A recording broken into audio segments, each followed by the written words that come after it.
everybody, and welcome to Couples on the Rise, where couples get real and raw about health, wealth, and relationships. Simone, my lovely future wife, and I wanted to share with you our journey throughout life, everything that we're experiencing. As a couple on the rise, we're building our life and everything that we're looking to accomplish in our future. So we figured we'd just come on here, share with a couple things that we're experiencing, give you guys, sort of the dynamic as a dual entrepreneurial relationship. Simone, thank you for coming on. Yeah, I'm excited to share a little bit about us and what we're doing. Yeah, this is going to be great. So for this week, we have a bunch of topics. Just recently, we played the cash flow game. What other topics are we going to be talking about? Well, it's the end of the year. And so a lot of us are thinking about how did 2023 go and what do I want to change for 2024? So I think we should talk about holidays, what we do specifically during the holidays that's really unique and different. We're also going to be talking about vacations, different levels of thinking, and just our 2 cents on, like she said, the holidays and everything that's going into 2024. So what do you want to start with, honey? Okay, something that I've been thinking a lot about recently, and I know that you totally relate to this,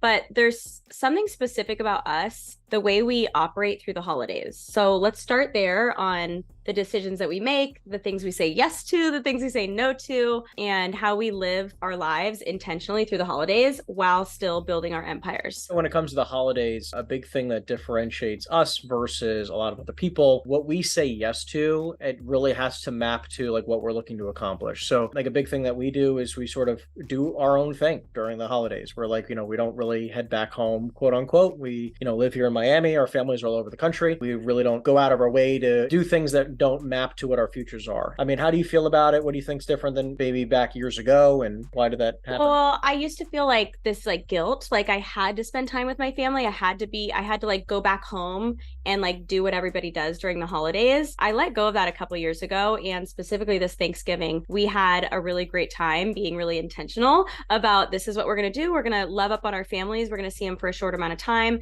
so that we're not getting pulled away and derailed from what we're focusing on.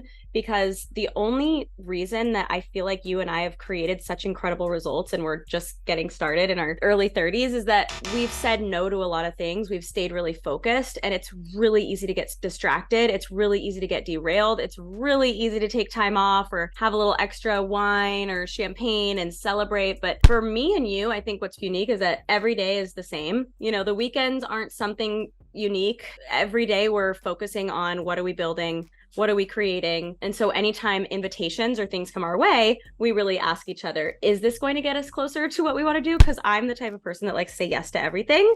I always come to you and I'm like, okay, so I said yes to 20 different things, but let's actually reel it in a little because this doesn't actually support me this year. We're saying no to those things because our goal is to say no to things now in our early 30s and stay focused enough so that our 40s are unreal. And I'm talking really unreal because we are in a really great position right now financially. We could take off a couple months and be good and, we could do whatever we want. But what we want is to build something now that's unbelievable in our 40s. We want our own plane. We want hundreds of millions of dollars. We want stuff that is on our vision boards to come true. So the only way to come from where we come from, which is nothing, is to be really super focused and dialed in. I think that a big part of this is also we don't allow certain things that let's talk about what doesn't map, right?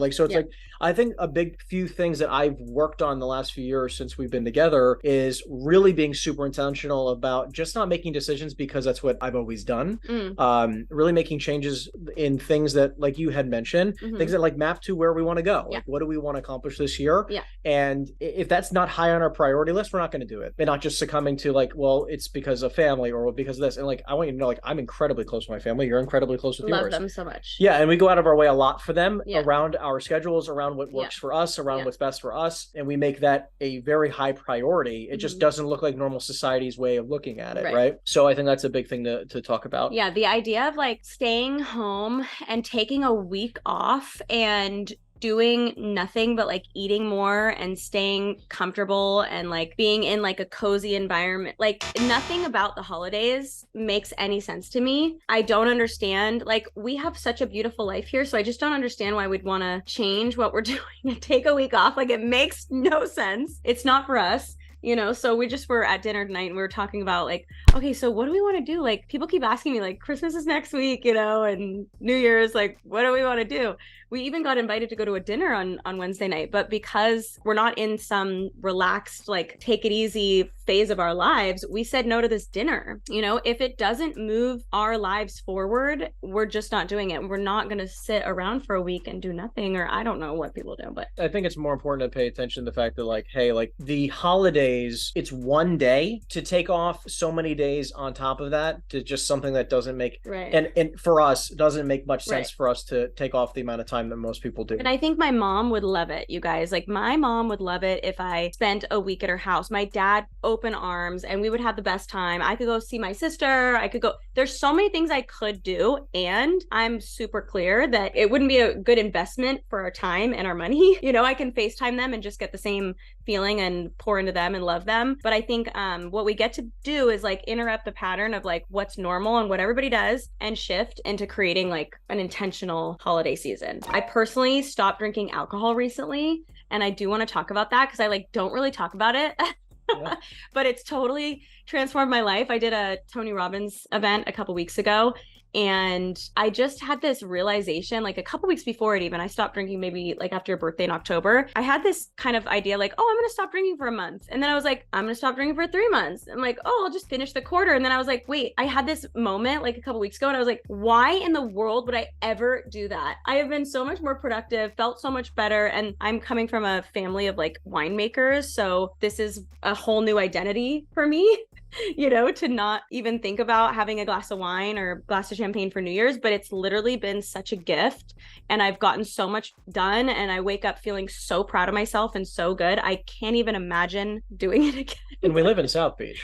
You know, right. And it's like, you know, for someone like myself, like I rarely drink anyways. Yeah. And I think that it has allowed me to stay focused for longer, allowed me to be productive for longer, allowed me not to get distracted. I think there's an incredible amount of benefits around not drinking. So let's talk about the cash flow game. We just played it the other night and had a lot of fun. She beat me. She got out of the rat race faster. And okay, but for people who don't know what that game is, yes. So Robert Kiyosaki's Rich Dad Poor Dad, he explains how money works. And I don't know how I went my whole life not knowing this. Like, I don't know how I wasn't taught this in school, in high school, in middle school, in, you know, the little bit of college that I did. Like, how in the world is this not being taught? Like, how money works? But I wasn't educated at all about money. I had to seek the information.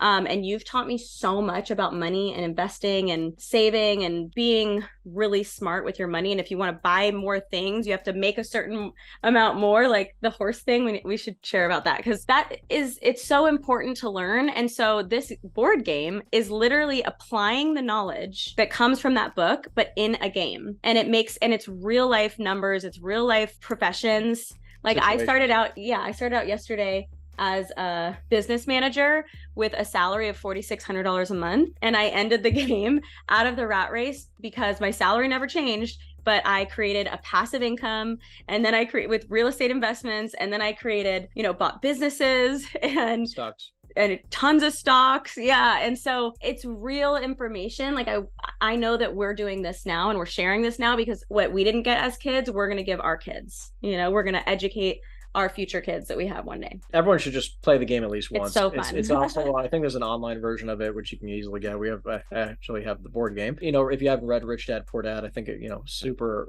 beautiful, intricate, very well written book. One of the very first entrepreneurial books I ever read as well. It was actually an interesting reminder about real estate in the game. And it was funny because she actually said it, but I was just like thinking it. She's like, you know, because in the game you have this ability to do small deals. Small deals is like a 2-bedroom, 1-bath condo. You know, I ended up owning like 10 of them and owned a number of them too. But what's interesting is that like the small units, she had said like, oh, they don't cash flow a lot. And we talk about this a lot on the channel about investing in the right product. And it's like people typically invest based on their budget. They don't invest based off of what is actually a good investment. Yeah. So people, you know, the reason why we were saying yes to a bunch of these small deals is because it's what we could quote afford in the game, which is what I think a lot of people do in life. So they invest based on what they can afford instead of based off of what a really good opportunity is. And a lot of people have been telling me recently that they are buying, like, how many people do we know that own single family homes? And I'm like, I don't understand it because you've educated me. So let's share a little bit of that because it doesn't make any sense to me now that you've taught me what you've taught me. So I want you to teach everyone else. It just doesn't make any sense. So what she's mentioning is we have a lot of people in our lives who are buying single family houses to live in, right? And they're so excited because they're not going to be paying rent to somebody else. Yeah. So they're like really excited. They're like, yeah, I own my home. So let's be clear, right? Like there is a time where buying a house is a very smart move. And then there's a time where renting is a very smart move. Okay. Buying is a really good idea when you're going to live somewhere for 30 years. Is that right? In old, like, so the way society, in my opinion, the way society worked a number of years ago, where we'd grow up in one area, we'd then buy a house, and then we stay there for 20, 30, 40 years because we stayed at the same job for a long time. Yeah. And you never moved, right? So it would obviously make sense if you're going to stay in some place in the same area for 20, 30, 40 years to buy a house. Because eventually, our parents, very, very smart move, and then more so in our grandparents, right? However, in this day and age, right, in the 2020s, right, what I've realized and what I've seen and just in my experience is that we as humans, or a lot of the time, are very active in moving. We move a lot, right? Like we're not staying in the same place, same job, same everything for very, very long. So the break even adjusts with the cost, right? So like if your payment, let's just say you take two payments, $3,000 a month in rent, $3,000 a month in a payment for a house, like a mortgage? In a mortgage. Yeah, exactly. Take the same payments. If you have a payment on a house, that same $3,000, 80% or more for the first 7-ish years is all paid towards interest, or a very large percentage. Okay. I'm not going to say it's just 80, but a very large percentage. And it starts as very high and it gradually comes down over the next 30 years to very minimal amount, where a large percentage is principal, paying down your actual loan, and very low interest. So what's interesting in this though is that based on high interest rates, that break-even year time frame is between 10 and 15 years, which means you have to live somewhere. And this is based off of the cost of closing costs on the purchase, holding costs of the asset, okay, which is like all of the other costs that are involved with buying it, like of owning a home. And that is also inclusive of then you selling the property for a profit. So if in 10 years you sold that same $300,000 payment house, whatever that is, in 10 years, based on the fact of how high interest has been, in 10 years, you would have virtually no profit after all your closing costs on the second round, which is like the attorney fees again, your commissions for a realtor. After 10 years of those payments, you almost break even, just like you would in renting. So it's a good idea to buy. So what I'm hearing, because I'm not understanding everything. We're getting a little too detailed. So what I'm understanding, okay, is that it's a good idea to buy a single family home if you're going to be there longer than 10 years. Correct. I'd say even closer to 15 plus. So or you find a very, very good deal. Okay. If you find a deal, property in a neighborhood where everything's selling for 500 grand, you buy it for 400 or less, you're going to probably be okay. But most people are not getting really good deals. They're finding a house that they really love. Correct. Which is great. Financially, not always the smartest decision if you're only going to be there for 5 years. Right. Because you're probably going to end up losing money. Right. I had somebody ask us recently. They saw Henry had a record-breaking month last month and he made a huge amount of money. And they were like, oh, like, are you buying a house? Are you doing this? When you come visit, are you going to get a suite and blah, blah. And I'm like, no, absolutely nothing is changing. We rent, we believe in renting. And when something breaks, somebody else fixes it and it's amazing. And if we change where we want to live, or in a couple of years, we will still be renting a big house because that's what makes sense. Yeah, because like think about it, like we're going to be in where we're at right now for probably a few years, 2, 3-ish years, give or take. And imagine if we bought a house and then we'd have to sell it and hope that the market improved. Right. In a few short years, and then hopefully we make enough of a profit to then not lose any money, where then we can move into the house that we would desire. Yeah, but I hear a lot of people complaining about rent money, and like they're like, especially here in Miami, because prices have gone up so rapidly since 2020. There's so many New Yorkers that have moved down here, and I've heard a lot of people saying it. They're like, can't believe how much my rent is. Like, I need to buy, and I get it. Like they should have bought in, a couple years ago, but if they didn't, it's not that big of a deal. The market has increased. You just have to pay market rent. Like, it is what it is. And there's inflation and like times have changed. And so at the end of the day, we all need to make more money. When things are uncomfortable financially, spend less and, maybe move to a different area, adjust your lifestyle. But that's bullshit. Make more money. Find another way to make more money. We all have the time that we have. And if I've worked with people that have many kids and it looks like they have no time at all, but they figure out a way to create time. When it matters, you create it. Like, anybody in this day and age can create an extra income. And so I think that's what people get to focus on more, is like creating more money, creating more cash flow, And I want to talk about like a couple years of sacrifice too, because it's not that we're going to hustle for till the day we die. And I don't even really feel like we hustle. Like there's like an anti-hustle culture happening right now. And I don't know, I don't really care either way, but I personally love to work. I love to have a mission. I love to be moving the ball forward. It's so much fun for me to make money. So I love focusing on that. But what are your thoughts? What works best for me is to get up, get straight to work, and then work as long as I can. And then when I'm done and I feel good and ready, I'm going to be done and I'm going to focus on other things. Yeah. And I don't need a vacation from this life, right? Like I don't care about time off, right? Every day I'm going to work for as long as I choose to work. And some days it's going to be 14, 15, 16 hours. And other days it might be 6 or 7 or 8. Yeah. It's just whatever it needs to be done, right? Like I think Alex Hormozy said it recently, which is just, I will do what's required. And some days, like if I'm just not feeling good or if I'm not feeling some type of way, it's okay to take a moment off. Yeah. Obviously, you know, as an entrepreneur, I have that ability. And at the same time, like you also reap what you sow. Right. So like if you take time off and you don't have sales and all that kind of stuff and your income is low and you don't have enough money, you can't complain both ways, right? Like you can't be like, oh, I'm working so hard, I need more time off, and then you take time off and then you have no money. Like you can't, everything, there's a balance and an art to it all. Right. So if you have not enough money right now, it's probably because you are getting paid for the work that you're putting in. If you want to make more money, then you need to put in more time, work more, you know? But I think there's this disease, this like addiction that people our age, and I'm saying this so honestly, one, because it's just who I am, but also because I get it, because I felt it myself, where I feel like there's this like addiction to comfort and mediocrity and being okay with like settling and being uncomfortable. And it's like, we want to have freedom. You know, it's like people our age, they want to have the freedom and they want to enjoy the success, but they don't want to put in the hard work and the sweat equity and just stay focused and say no and miss a couple of vacations, you know? Like I literally think comfort is a disease. I think that comfort is this thing where like we are conditioned where uncomfort is bad. Right. Like getting uncomfortable is a bad thing. Yeah. Like we are, I feel like we are conditioned, or I mean, I was conditioned from a young age where like, if I'm uncomfortable, I need to go find comfort. Right. And I think that like, that's sort of like, if it's just uncomfortable. I also think it's part of like human needs as we grow up as children, right? Like we are comforted and like, you know, if the kid's crying, you rock them to sleep or whatever it is, like from a young age, like we sort of just do whatever we can to make the kid stop crying. Right. And over time, like if you are still, quote, babied over time, right? And you can be babied at almost any age. As I was getting older and I was making hundreds of thousands of dollars in my early 20s, like my parents would still, quote, baby me. You know, my mom was always super on my back about, let me know when this done, or can I help you with this, or all this kind of stuff. And I'm like, I got it. Like, I'm good. But like, what a lot of people just allow it to put them into these comfortable positions where I think that uncomfort is being uncomfortable constantly is how you build character, and how you build and grit. Resilience. Exactly. Yes. And we had such different backgrounds. So I'm glad you brought that up because I was on my own really young. I ran away at 12 years old and I put myself in such an uncomfortable position living on my own and trying to figure out how to survive at a young age. And I needed to figure out how to make sure I had a roof over my head, make sure I had food in my belly, make sure I could get to school and I was safe and like whatever, you know, which I know is a unique situation.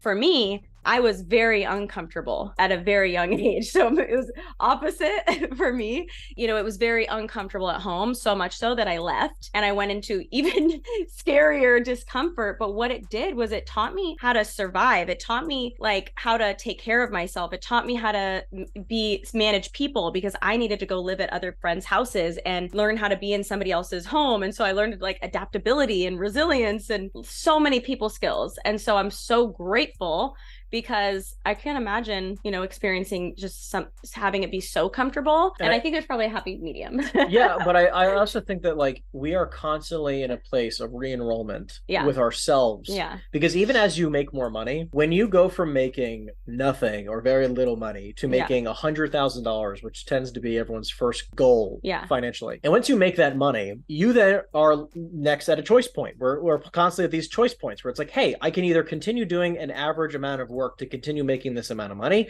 or get into an uncomfortable position again and constantly lean inward and move forward and see if I can grow this to the next point. And then you get into another choice point. Now you're making instead of 10,000 a month, now you're making 20,000 a month. You're at another choice point. I can either start relaxing and I can take my foot off the gas a little bit. I can start, being a little bit more passive with my efforts, or you can lean in again. Now you're making $50,000 a month. You can get uncomfortable again and you can go up to that next level, $100,000 a month. And you are constantly in this re-enrollment or this choice point over and over and over again of having to re-enroll yourself and saying like, hey, like I got to a point where I was making $1 million a year and it seemed almost too easy. And I started to lay off the gas a little bit because I was like, I was able to just make great money without working too hard. And I've never experienced that before. And then I had to re-enroll myself into saying like, hey, like it's cool to get here, but what I had to re-enroll myself is like, why am I actually doing this? What is my actual goal here?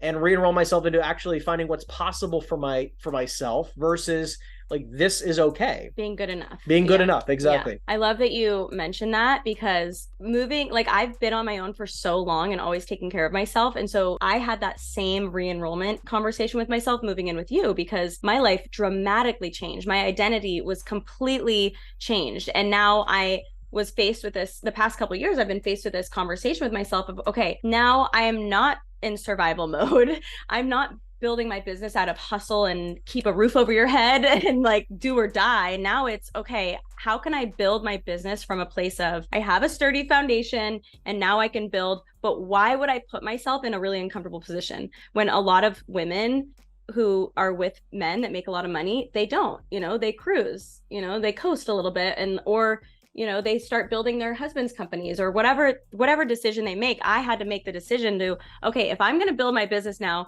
and I don't need, money right now, so how can I build my business with the same kind of passion, excitement, energy, and move forward, really excited and build, even though it's different than I used to build. And I had this whole like, it doesn't have to build from scarcity. Exactly. Yeah.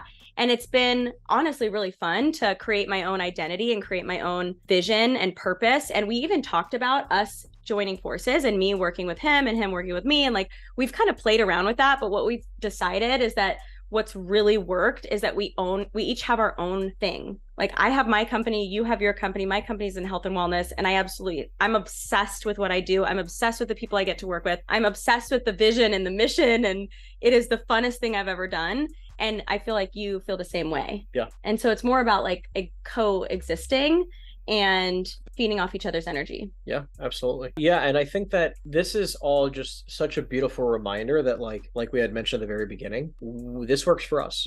We try to not look at other couples and say like, well, they're doing this versus us, right? Like we just say like, well, this works for us. And if it continues to work for us, great. And if we need to adapt and shift, we will. I think that, it's like a big piece of relationships is constantly just being very open and having conversations about what's working, what's not working, and how do we adjust fast. One tool that I have that I want to share with you guys that has totally transformed my relationship with discomfort and building my business and putting myself out there and creating content online and living a big life like we do and talking to as many people as we do, it takes being willing to be uncomfortable and putting yourself in uncomfortable positions over and over and over and over and over again. Money comes in, conversion rates, like, I can do a lot less reach outs or cold calls now than I used to and get the same result. And that's really easy to slow down and get comfortable in those numbers. And so I get to really be intentional about putting myself in the discomfort and just going and going and going. But a tool that I have that's been life-changing is cold plunging. And I don't just mean like jumping in a cold plunge and just like being cold for a minute. No, like doing breath work and being intentional, slowing your breath down, and then being in a cold plunge for more than 2.5 minutes and learning how to use your breath to slow your heart rate down and your breathing, and like really getting in the most uncomfortable position, right? In the winter, like going in a cold plunge is not fun. Yeah. It's never easy. I've been doing it for months now, and it's still, I don't want to do it every time I do it. And it's always worth it because it eliminates and it like purifies the weakness and the limiting thoughts and the limiting beliefs. Like it just really quickly gets you into this feeling of I'm unlimited. Yeah, and it took me cold plunging a few weeks ago, and it was one of the first times I've ever done it, and I You think killed that it. You're amazing. well, we had a very good guide that allowed us to it allowed me to spend quite a lot of time during my first session. It was like 11 minutes or something like that, and I mean, she's an animal when it comes to the cold plunge. You're I a love it. savage, right? She's friggin' incredible at it, and what it does is that, speaking of uncomfortability, I mean, like that is a real smack in the face of uncomfortability, and I think that it's something that everyone should experience, and it's a really fast reawakening of what you possibly are maybe missing within your soul, because it like reawakens this fire within you. It reawakens the clarity. It reawakens like who you truly are on the inside, and we all have the ability to be so freaking powerful when you can align truly and wholeheartedly with your vision and what you want to create. And I think the cold plunging is a unbelievable way to do so. So it's so good. Glad you brought that up. It's so good. If I could just leave you guys with one thing that's changed my life and that I repeat to myself all the time and to my new team members, it's that nothing is like a quick overnight success story. This is like, we're the product of years and years of growth and investing in ourselves, right? And failing forward and falling down, getting back up. And if you could just commit to being bad enough, long enough until you get good, imagine where you'd be in 10 years, 20 years, 30 years. Like, if you could just believe in yourself enough to stay consistent through 2024, stay consistent through December, stay on track and keep plugging forward, even when shit hits the fan and you get rejected and you hear a lot of no's and it gets really hard. Like, if you could just think of the big picture and think of, yourself in the 10, 20, 30 years, because there will be breakdowns along the way. I had one this week, and like, just know that it's just part of the process and it's going to be so worth it. It already is worth it. And I feel like we're just getting started, Listen, we appreciate you guys tuning into our first episode. We're going to try to do a lot more of these and just sharing what we're up to, what we're thinking, what we're experiencing, the good, the bad, and the ugly, and just share it all. So again, we appreciate you guys tuning in. Hope you guys enjoy the podcast today. Please give this a thumbs up and subscribe to the channel if you have not yet done so already. And we'll see you guys in the next video. Take care, everyone. Bye.